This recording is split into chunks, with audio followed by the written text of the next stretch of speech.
Irmãos e irmãs em Cristo, o Evangelho deste domingo nos diz como que aquele que deseja ser discípulo de Jesus deve comportar-se. Existem duas mensagens principais neste Evangelho. Antes das duas mensagens principais, o Evangelho começa dizendo que Jesus tomou a firme decisão de ir para Jerusalém. Nós estamos no Evangelho de São Lucas. Esse texto de hoje é como se fosse a metade do Evangelho. A primeira parte do Evangelho de São Lucas, até o capítulo 9, e aqui nós começamos o texto no capítulo 9, versículo 51. Então, do primeiro capítulo até o capítulo 9, versículo 50, Jesus estava na Galileia. Jesus estava na sua terra. Jesus escolhia os seus discípulos. Jesus realizava milagres. Jesus preparava os seus discípulos para a missão. Jesus anunciava a palavra de Deus. Porém, em um determinado momento, Jesus tomou a decisão. É o momento de ir para Jerusalém. E Jesus sabia, os apóstolos sabiam, que um profeta naquela época, se fosse a Jerusalém, a chance dele ser morto era muito grande. Provavelmente, os apóstolos sabiam, Jesus dizendo que ia para Jerusalém, ele estava dizendo que a sua missão terrena estava se aproximando do fim. Então o texto continua dizendo que eles chegaram a um povoado samaritano. O que significa dizer que chegaram a um povoado samaritano? Primeiramente, os judeus e os samaritanos tinham um grande problema de convivência. Alguns séculos antes de Jesus, aproximadamente 7 séculos, os samaritanos traíram Israel. Os samaritanos adoraram deuses pagãos. Em um momento de guerra, eles ficaram do lado de povos estrangeiros e não defenderam o Deus de Javé, não defenderam a sua própria pátria, e por isso eles eram considerados como uma classe inferior, eram considerados como traidores, eram considerados como pessoas que tinham uma má reputação. Por isso os judeus faziam de tudo para evitar os samaritanos. Os samaritanos eram um grupo de pessoas, era um local, era uma raça que deveria ser evitada pelos judeus. Esse era o contexto. Para alguém sair do norte da Galileia, ir para o sul, o local onde estava Jerusalém, diz a geografia de Israel, que era preciso subir a parte do norte, é uma parte mais no nível do mar. E se nós vamos para Jerusalém, é uma das partes mais altas da cidade, então por isso que a Bíblia diz subir para Jerusalém. Haviam alguns caminhos, e o caminho mais comum, um dos caminhos mais tradicionais, era o caminho do litoral. As pessoas iam pela margem da praia, iam pela margem do mar. Havia outro caminho, que era o caminho do Rio Jordão. Mas havia um caminho que não era muito popular, um caminho que não era muito conhecido, que era o caminho da Samaria, que era o caminho que passava pela Samaritana. Os judeus, por motivos óbvios, procuravam evitar esse caminho, o caminho que precisava colocá-los em contato com os samaritanos. Então muitos optavam pelo caminho do mar, outros pelo caminho do Rio Jordão, mas normalmente as pessoas não iam pela Samaritana ou pela Samaria. E Jesus escolhe o caminho da Samaria. E quando Jesus entra na Samaria, e aqui está a primeira mensagem do texto de hoje. Quando Jesus entra na Samaria, aquelas pessoas não acolheram os discípulos. Aquelas pessoas não acolheram Jesus. Então imagine, eles estavam em um local onde os judeus procuravam evitar. Jesus, com seu coração misericordioso, Jesus, sabendo que ele tinha vindo para todos, vai ao encontro daquelas pessoas que eram excluídas. Jesus evangeliza, procura estar com eles, e aquelas pessoas ignoram Jesus, passam a desprezar os discípulos. De uma forma muito espontânea, de uma forma muito dura, os discípulos disseram: Senhor, resolvamos esse problema, que caia fogo do céu e que eles sejam destruídos. E aí vem Jesus e repreende os seus discípulos. A primeira lição é: nós devemos evangelizar nós devemos falar de Jesus sem dúvida nenhuma. No ano 2000, o então cardeal Joseph Ratzinger, ele escreveu um texto quando ele era prefeito da Congregação para a Doutrina da Fé, um texto chamado Dominus Iesus, Senhor Jesus.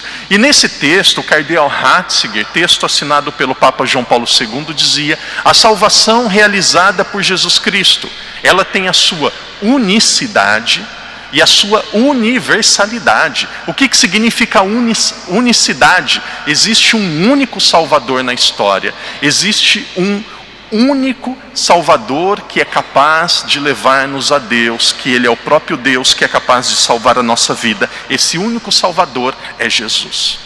Por que nós dizemos da unicidade do Senhor? E a universalidade, por quê? Porque a universalidade mostra que Jesus veio para todos, até para aquele povo que está mais afastado, em um local isolado, até para aquele povo que tem outra religião, até para aquele povo que possivelmente nunca vai ouvir falar de Jesus. Jesus é o Salvador, Jesus veio para todos.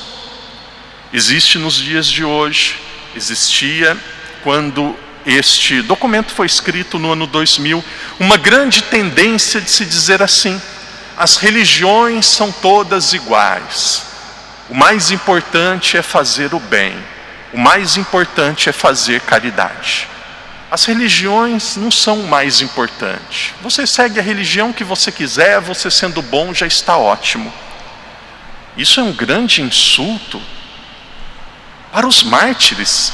Imagina, os mártires deram a vida por Jesus, os mártires derramaram sangue. Jesus não poupou a sua vida, Jesus derramou todo o seu sangue. E de repente as pessoas dizem que não precisa acreditar em Deus, que as religiões são todas iguais, que o importante é fazer o bem. Não, existe um Salvador, o Salvador é Jesus Cristo. E aqueles que são católicos, aqui nós temos muitos pais, muitos avós que nos acompanham. Aqueles que são católicos têm a obrigação moral de falar de Jesus, de evangelizar os seus filhos. Quantas vezes, normalmente os pais dizem assim: eu quero o melhor para o meu filho, quero oferecer uma boa escola. Parabéns, pai. Eu quero o melhor para o meu filho, quero oferecer saúde. Parabéns, pai. Eu quero o melhor para o meu filho, quero que ele cresça num ambiente saudável. Aí tem amigos, pratica esporte, alguns vão para o piano, outros fazem competições em muitos lugares. Parabéns, pai. E a fé? E a fé? E Deus? Dar o melhor para o seu filho, dar o melhor para a sua filha, dar o melhor para o seu neto, a sua neta, é primeiramente dar Deus. Existe uma sede no coração do ser humano, uma sede de felicidade. Existe uma sede no coração do ser humano e um questionamento: de onde eu vim? Para onde eu vou? Qual é o sentido da minha vida? Por que eu estou aqui? Estas questões podem e serão respondidas apenas por Deus. Com todo respeito, com todo carinho, pai, mãe, vô, vó, educador, se vocês não falarem de Deus para os seus filhos, se vocês não falarem de Deus para os jovens, para os adolescentes, a sua missão está incompleta. Você não está fazendo, o senhor, a senhora não está fazendo tudo aquilo que deve fazer. Nós devemos evangelizar. Jesus estava mostrando para os apóstolos, não precisava passar pela Samaria. Havia o caminho do mar, havia o caminho do Rio Jordão, mas ele queria passar pela Samaria. Por que ele queria passar pela Samaria? Porque todos têm o direito de ouvir falar de Deus. O padre dizia, eu gostaria de repetir: o ser humano tem um desejo no coração. O ser humano tem uma procura, uma busca tão profunda por algo, por alguém que muitas vezes ele não sabe quem é. E só quando ele encontra Deus é que ele descobre que aquilo que ele procurava foi encontrado. Santo Agostinho diz: beleza tão antiga e tão nova, Senhor, eu buscava fora de ti, buscava fora de mim, mas estava mesmo dentro de mim. Agora a minha alma pode descansar em paz. Então, este é um ponto. Nós precisamos evangelizar. E agora vem o segundo ponto, que muitas vezes, infelizmente, é esquecido por alguns católicos. A evangelização não acontece na força. A evangelização não acontece na briga. Não dá para colocar um laço e obrigar a pessoa a ser católico. Os apóstolos falaram, eles não querem se converter, eles não querem nos aceitar, manda fogo do céu e destrói todo mundo. Querido irmão, querida irmã, a liberdade da pessoa é algo tão sagrado, a liberdade da pessoa é algo tão precioso, que o pai do filho pródigo não o amarrou na cama para ele ficar em casa. O que existe de mais digno em cada ser humano é a sua capacidade de escolher. Claro, toda escolha tem a sua consequência. Convide o seu marido para ir para a igreja, convide a sua esposa para ir para a igreja, convide os seus colegas de trabalho para irem à igreja, ensine as pessoas a rezarem, fale de Deus para as pessoas. Se elas quiserem, louvado seja Deus. Se elas não aceitarem, respeite, porque você cumpriu a sua missão. As religiões que existem têm coisas boas, sem dúvida, sem dúvida. Dizia São Justino, um grande filósofo do começo da igreja, em todas as religiões existem sementes da verdade. Em todas as religiões existem sementes do bem. Em todas as religiões existem coisas boas, padre? Existe. Todas as religiões são de Deus? Não. Todas as religiões são iguais? Não. Todas as religiões salvam? Não. Existe uma religião deixada por Deus, que é o cristianismo. E todas as igrejas são iguais.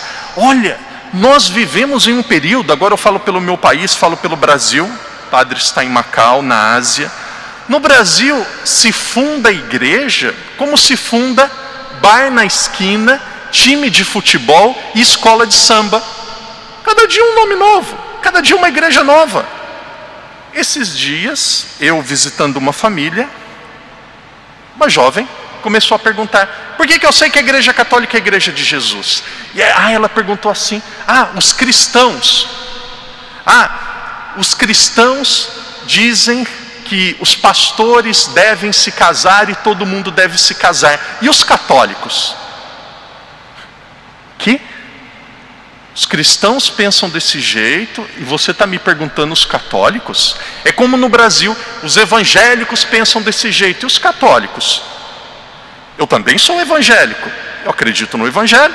Acredito no evangelho muito antes do que os protestantes. Acredito no evangelho há 2000 anos. Se não fosse a igreja católica e os monges para guardarem, para preservarem, para fazer a cópia dos evangelhos, não existiriam os evangelhos. Eu sou evangélico, a minha igreja é evangélica há 2000 anos. Existe uma tendência em outros países do mundo a chamar aqueles que não são católicos e acreditam em Jesus de cristãos. Ela fala, os cristãos pensam desse jeito, os católicos. Querida, eu sou cristão. Você é católico? Não, eu sou cristão. Os católicos são cristãos há 2000 anos. Mas qual é a certeza que a igreja católica é a igreja de Cristo? Eu falei, Jesus deixou uma igreja, Mateus 16:18, a igreja de Jesus precisa vir da época dele. Vamos para as bibliotecas e vamos pesquisar na biblioteca qualquer igreja que veio da época de Jesus. Jesus deixou uma igreja, Jesus viveu há 2000 anos atrás, a igreja de Jesus tem que vir de 2000 anos atrás. Qual que é essa igreja que veio há 2000 anos atrás? Com todo respeito aos anglicanos, e ela estuda em uma escola anglicana, com todo respeito aos anglicanos, Jesus não disse para o rei Henrique VIII em 1531, Henrique VIII, sobre você eu fundo a minha igreja. Não há nenhuma constatação histórica que Jesus voltou em 1530 para falar com Henrique VIII. Não existe nenhuma constatação histórica que Jesus voltou em 1977, 78 para conversar com Edir Macedo Bezerra e fundar a Igreja Universal do Reino de Deus. Deus não se contradiz, Deus fundou uma igreja, a Igreja Católica. Por isso nós vamos respeitar e não vamos brigar e cada um sabe o seu caminho. Mas Jesus passou pela Samaria. Por que Jesus passou pela Samaria? Porque a mensagem precisa ser anunciada. Se as pessoas vão acreditar ou não, nós respeitamos. E aí possivelmente eles começaram a perseguir Jesus e os apóstolos. O que eles fizeram? Bateram a poeira do chão, pegaram e partiram e seguiram a missão. Não fique entrando em confronto com marido, com mulher, com tio, com tia, com vizinho por causa de religião. Diga o que você tem que dizer, evangelize, ajude e respeite a liberdade da pessoa. E aqui o padre encerra esse primeiro ponto dizendo isso. Vocês percebem os dois extremos que são errados? Qual que é o primeiro extremo? Ah, não precisa evangelizar não. Ah, o importante é que faz o bem. Não, precisa evangelizar sim. Todos têm o direito de conhecer quem é Jesus Cristo. Um ser humano deveria ter o prazer, a alegria de receber a Eucaristia na sua vida. Esse é o primeiro extremo. Ah, não precisa evangelizar não, está errado. O segundo extremo, todo mundo deve vir, todo mundo é obrigado, eu preciso trazer. Não, até os 18 anos você vai fazer de tudo para trazer os filhos. Mas, depois disso, principalmente depois disso, e aqui em relação aos mais velhos, respeite a liberdade. Vamos para a segunda parte do Evangelho, o padre vai ser breve. Segunda parte do Evangelho, belíssima, belíssima. Antes de nós entrarmos na segunda parte do Evangelho, voltemos um pouco para a primeira leitura. A primeira leitura está no capítulo 19 do primeiro livro de Reis. Elias, grande profeta, referência de profeta no Antigo Testamento. Quando se fala em profecia no Antigo Testamento, quando se fala em profeta no Antigo Testamento, procure lembrar Elias. Elias era referência. Elias estava envelhecendo. Elias iria partir. Era preciso que alguém ficasse no lugar dele. E Deus escolheu Eliseu. Então um dia Elias encontrou-se com Eliseu e disse: Eliseu, vem e me segue, você será profeta.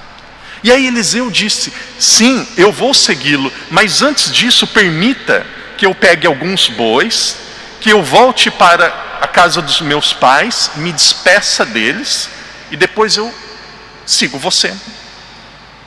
Resposta de Elias: sim, claro, vai despedir-se dos seus pais. Eliseu foi, fez uma fogueira, fez um bom churrasco com aquele boi, celebraram, despediu do papai e da mamãe, um beijinho, um abraço em cada um deles, e voltou e seguiu Elias e tornou-se um grande profeta. Veja, foi convidado, despediu da família, depois se tornou um grande profeta. E aí depois, segunda parte do Evangelho de hoje, vem Jesus. Depois que ele sai da Samaria, no povoado seguinte que ele entrou, ele começa a dizer aquilo que é preciso para se tornar seu discípulo. Veja, aqui o padre vai fazer o possível para aplicar esse evangelho para vocês que são leigos, mas esse evangelho está falando principalmente da vida religiosa, está falando principalmente do sacerdote, o chamado mais radical. De repente, são 3 diálogos, de repente alguém diz assim: Senhor, eu quero segui-lo. E Jesus disse: o filho do homem não tem onde reclinar a sua cabeça. As raposas têm tocas, as aves têm ninhos, o filho do homem não tem onde reclinar a cabeça. Primeira característica, primeiro ponto para seguir Jesus. Novamente, principalmente para os religiosos, principalmente para os sacerdotes, depois nós vamos aplicar na vida de vocês que são leigos. Jesus deixa claro, primeira característica para segui-lo: desapego material. Desapego material, essa é a primeira característica. O segundo diz a Jesus: Senhor, eu quero segui-lo, mas deixa-me primeiro enterrar, sepultar o meu pai. Sepultar o pai é um dever que todas as pessoas têm. Então Jesus, no segundo caso, Jesus disse, e essa é a segunda condição para seguir Jesus: deixar até deveres importantes, porque o dever maior é servir a Deus. E depois, por fim, e aqui é o terceiro caso, alguém diz assim: Senhor, eu quero segui-lo, mas primeiro deixa-me despedir da minha família. E aí Jesus diz: até da família, até os pais não podem estar acima de Deus. Jesus diz para os apóstolos: desapego dos bens materiais, desapego até dos deveres relativamente importantes, desapego da família. Esses são os critérios que Jesus diz para os apóstolos que queriam segui-lo. Muitos daqueles que são leigos podem dizer assim: Senhor, Jesus, como que eu vou deixar tudo? Aqueles que são leigos não são chamados a uma vocação tão radical como essa vocação que diz no Evangelho de hoje. Mas todos aqueles que são católicos, todos aqueles que são cristãos, devem colocar Deus como centro da sua vida.